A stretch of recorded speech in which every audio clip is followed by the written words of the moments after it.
Ashed, ik heb een vraag. Mhm. Als ik via internet dan iets koop, op de foto's zag het er heel anders uit. Ja.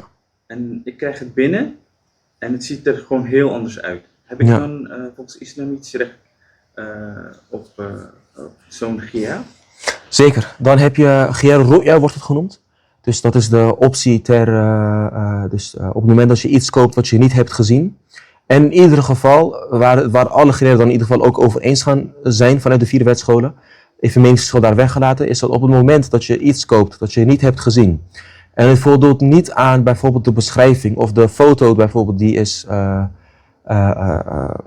weergegeven, je ontvangt het, dan heb je inderdaad optie.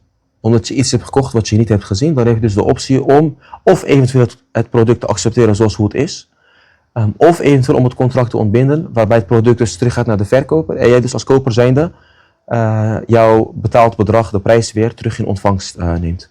Dus die optie is er zeker.